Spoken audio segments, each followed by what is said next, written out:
Hey there guys, Harry here. I hope everyone is doing well and having an amazing day. In today's video, I'm going to be talking to two of the artists that contributed to the Ukiyo zine, which will be available to purchase on the 25th of June. First, we have Rihanna, a local artist in Cornwall whose illustrations take inspiration from her ability to see the world in a different way and ended up creating an amazing piece of art for the zine. We also have Bradley Lewis, an actor and film enthusiast who talks openly about philosophy and spirituality and helps convey the message of being the present moment to the modern generation. Anyways, I hope you enjoy these conversations about creativity and spirituality. If you do, make sure to like and I'll make more content like this. Thanks for listening. So, obviously I came in contact with you because we have a mutual friend with Cara, and when she showed me your work, I was honestly like in shock out of how unique and just engaging it felt. In a sense, it felt very playful, and I was just kind of wondering like how all that began. Like, where did your journey start? Yeah, I mean, I started doing art when I was very young, sort of playing around. And then I just really enjoy drawing animals and everything. And they sort of move around a lot, and I like sort of drawing them from life. So I'll go out like I did with the page in the zine. I went out and drew swans and ducks, and because they move around so much, you can't really get like a solid image of them. So I just sort of playfully use marks in that way. Yeah. Is that where like your kind of style came from? Because I think your style is very, very different to other people in that sense. Oh, cool. Yeah.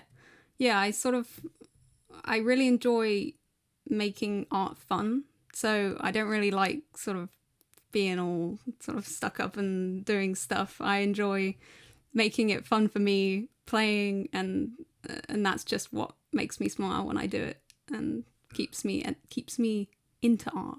Is just sort of doing fun marks and everything. For me, for example, like when I come back to my work in like photography, for example, I definitely like use like a bit of like my child in a sense, like that inner child. Is that like the same with you? It makes it fun, yeah. Yeah, and sometimes when you're coming back to doing a creative thing like photography or art after you haven't done it for a bit, it's really hard to get into. So when you sort of lose a bit of control, it makes it sort of easier in a sense to get back into it. So Brad, you're one of them people that I feel like you meet once in a lifetime, and I mean that in a nice way, because like I don't think I would be in the position I'd be in if it wasn't for people like you. And I consider you like a very wise man, and the people I know who know you also consider you a wise man. Like, as I delve deeper into this journey with like spirituality and philosophy and stuff like that, like, I was wondering what that journey is for you in that sense. Like, what has pushed you for that and inspired you? Philosophy, I'd say, is actually quite a recent thing. Um, well, when I say recent, I mean in the past 3 years, something that I've been looking at, and it's the reason why is because I suppose just like everybody is because I want a better understanding of life and of the universe as a whole, or as much of an understanding as I can have with my time here. And I feel like even though this research and the space of a lifetime, there's so many questions that will always remain unanswered to us. To me, that's not a depressing thought. To me, that's an exciting thought, because that pushes you to discover more. I think I resonate with that in a sense, because I have the same thought when people ask, "Are you afraid of death?" And I go, "No." And they go, "Why? Why does death not scare you?" And I go, "No, because if I died today, I would die content and understanding that I played my part in this life." And they always go, "Well, that's quite a sad thought, isn't it?"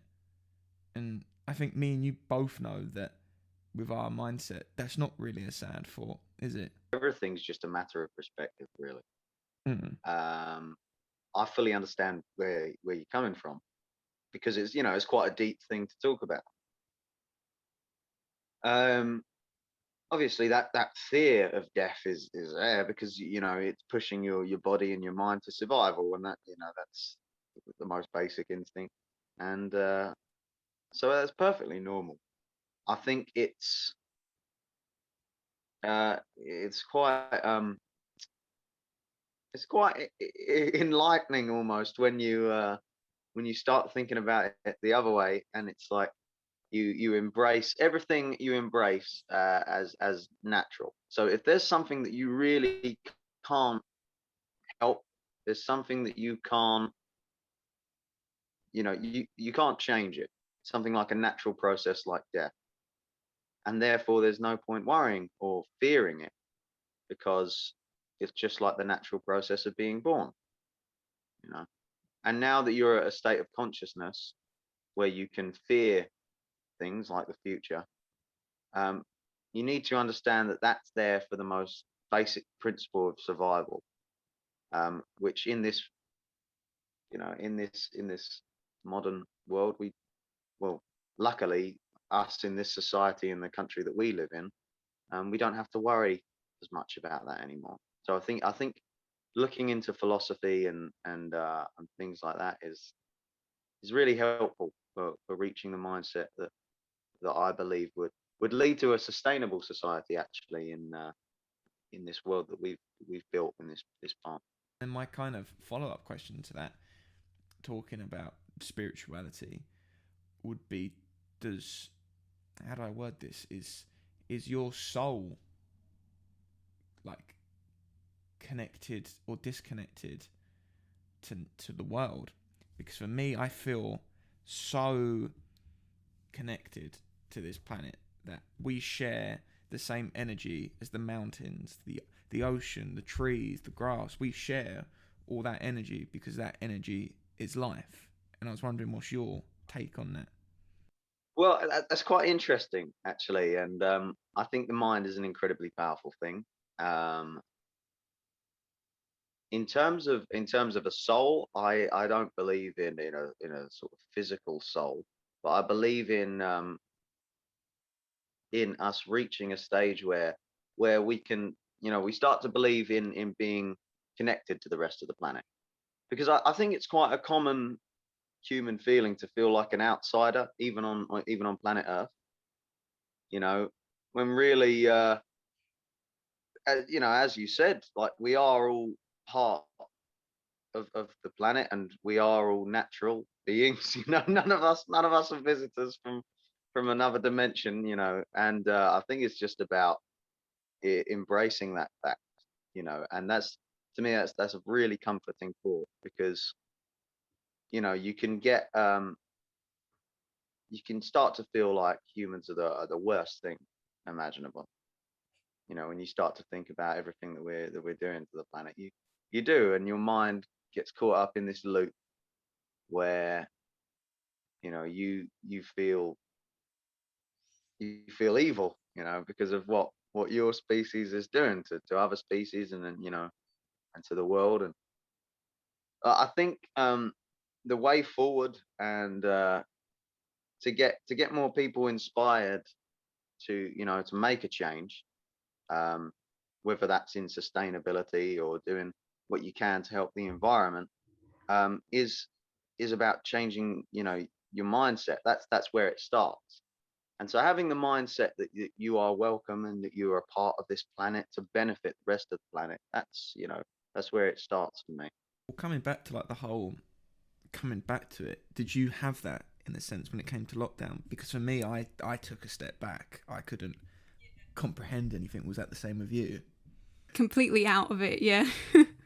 Just sort of took a step back. It was like reading the news and everything. I was like, I can't do anything much right now. And then, like, because uni work was still going ahead, I still had to do stuff for that. And then I was like, I'll just focus on this and make that fun.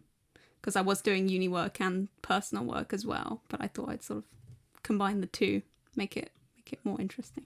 Coming back to the whole lockdown, what was one thing that did the lockdown in a sense help you with your creativity? Because for me, I just started challenging myself, and like, because you have a whole world out there, but when you're stuck indoors, you have to kind of give yourself limitations. Yeah, definitely. I'm always into challenging myself, so I kind of did that more. And yeah, I think I got into like taking photos of my work, because we had to do like digital submissions for artwork at university. So I got into like sort of polishing my work a bit more and getting it ready for different contexts. And yeah, that was really interesting for me, I think. Yeah. I kind of want to touch on something that you just mentioned about how humans are quite dangerous in that sense when it comes to the planet. And I was you hear it a lot, especially with our generation. They always go, this planet is fucked, but it's over, there's nothing we can do. And I look at it from a different sense. And maybe that's because I surround myself with different people and because I have a different mindset to others. But do you think that when you hear that statement that the world has gone to shit, is that a thing that people see, or as a community, or is that like a collective of people, and there's a group of people that maybe has that potential to do something in that sense, or they see it in a different light? Right. Okay. Correct me if I'm wrong, but you're referring to sort of what you and I have sort of witnessed, which seems to be a trend within our generation, and sort of I don't know. Can we call ourselves the youth of today? Yeah, Can we call it? We're getting we're on probably now. the generation above the youth of today, but we're close Yeah, enough. yeah. Um, but yeah, what you and I have witnessed, definitely, through our time in college, and sort of reaching that late sort of teen stage, is the trend is yeah, it is a sort of outlook of hopelessness, you know. Um, and I feel that people feed off of each other with that. Um, but that's not their fault. Um, in my opinion, I think that comes a lot from media sources, and where you get your information from. Um, as a lot of people know, when you make a scary story, it sells, and it sells really good, and people buy into that. It's like, it's fear mongering. Um, which says a lot about us, really. You buy into a story because of how awful something might be, or how scary it might be. Um, and I don't think people realize the effect that that's going to have on us. So it has led to a lot of people in my generation that I've seen, with a very depressing outlook on life and humanity. And I understand the damage and the dangers, and of course I understand that, and the impact that we're having on the world. But I think it's important to remember that linking back to the last question, where we were talking about the fact that there are certain things in this world where you, as just one human being, there's not a lot that you can do. It's good to what am I trying to say here? I'm trying to say, in your time on Earth, do as much as you can, obviously, to benefit the planet, and to help out. But because there's so much damage that's already done, um, it's not really in the hands of your everyday, your average person. It's in the hands of large corporations, especially when we're talking about climate change and things like that. But again, I know how this is sounding all kind of doom and gloom. But what I'm trying to say is, when it's not in your hands, of course you can do all that you can do, but that doesn't mean you should resort to worrying and being depressed all the time. Because the fact of the matter is, the world has been here a lot longer than we have, you know, and the world is still going to be here a lot longer after, you know, gone. Um, so yeah. So coming back to Ukiyo, obviously this will be coming out before the zine comes out. So without like spoiling it, like what? So when I gave you that briefing of Ukiyo with like being in the present moment, like what made you create that specific work? Yeah. So I really connected with the idea because it was lockdown and I was like, I need to think about this. So I remembered all the walks that I'd gone on in lockdown because I'd been going on like a walk every day, and I was going down to Swamppool Bay quite a bit. And I remember just sort of like really connecting with Swamppool and all the swans and the baby animals and everything. And that made me that was like a chill space for me. So it was like living in the moment in Swamppool. Yeah. So what does Ukiyo mean to you in that sense? Like when you think of the zine, because you've looked at the zine and like you've heard all the briefings and everything. Like what does that mean to you as an individual? Yeah. Sort of taking a step back from everything and just sort of living in the moment and stopping everything but like your sort of thoughts, and sort of sitting there taking in the surroundings and making sure you know where you are. Okay, let's change perspective and go back to the book. And the part that me and you touch on a lot with this zine is being aware of the present moment. And obviously this is coming out before the zine comes out, so I don't want to spoil what you say, but I remember this day clearer than anything, and this was about 7-8 months ago, and I was at the start of kind of like my spiritual journey and questioning life and reality, what we've spoke about.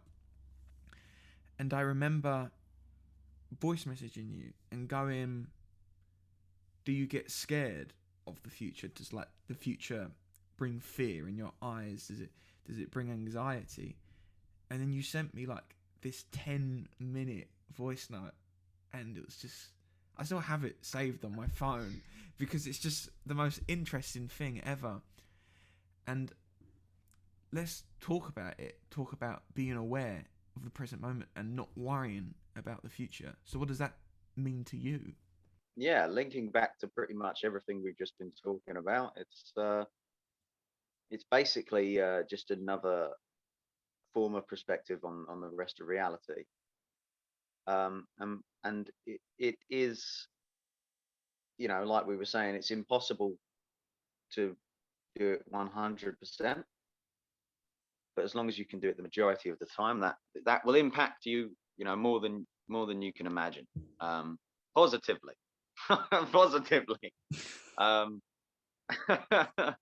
um, yeah, you'll basically what it's about is, obviously, if your mind is constantly in the past, you've probably heard this before. If your mind is constantly in the past, you feel depressed. If your mind is constantly in the future, you feel anxious. And so, if you can try and achieve being in the present as much as possible, and that's all about starting with simple things, even meditation, things like that, exercises like that. And if you go for like walks of mindfulness, what they call walks of mindfulness, which is really interesting. That's where you just start. You look at things from a different sort of viewpoint, where you're. How do I explain this without confusing everybody? You So you say you were to go for a walk every day, all right, and you're a person that lives in what we've been referring to as the small world. So you would go for the same walk every day, your mind would still be on the thoughts about the day or what's going to happen tomorrow, you Mm. know. Constantly, maybe you're over analyzing something that you either did well during the day, where you're feeling good about it, or something that didn't go so well, how that's going to pan out tomorrow. So you're going for a walk, and you are breathing fresh air, and you can, in a little way, appreciate what you're seeing. But being present in the moment is trying to um, achieve a mindset where you're going for the same walk, but absolutely none of that is on your mind. All that's on your mind is what you see. And that's very hard to do, to drown out your thoughts. Excuse me, to drown out your thoughts, especially if you're an overthinker. Um, so how I started doing it was just listening to either white noise or some calming music or something like that, and then repeating certain phrases to myself about what I see, and that will remind me that I am in that present moment, because I'm registering in my mind what's in front of me and things like that. I don't want to talk too far ahead because obviously anything can change, but like, what's the future with your work now that obviously the zine's coming out? What happens now? What's the goal for you? Well, I'd love to do more, just more stuff. I really enjoyed doing the zine, more zines perhaps. That would be really fun. I'm really, really into music as well. So I want to do more for like musicians and sort of branch in that way as well. But I'm open to anything really. So wherever my art takes me, I will go. Well, because I believe we, like me and you, compared to the majority of our generation, obviously not everyone, but I think we have a more positive outlook on life. Obviously we have our moments, everyone does, no one can be positive forever, but I think we have a different outlook. And what outlook do you think that is? What would you tell people who are stuck in that negative loop or that negative mindset? I think it's just I know how stupid I can hear people tutting, now that I'm going to say it, but it's genuinely just about not taking life too seriously. Now wait, before you just don't listen anymore and feel like I'm, talking absolute crap. What it's, really about is reminding yourself that you didn't actually choose to come into this world. It's just an experience that sort of happened. And what I try to do, I'm not sure if it's the same with you, is sometimes separate myself from, um, rather than investing myself into harsh emotions like fear and stuff like that. Now that I know that I'm living in a day and age where I don't need to hunt for food, and I can just, go down the road and get some food, and I have shelter. I'm privileged enough to have these things.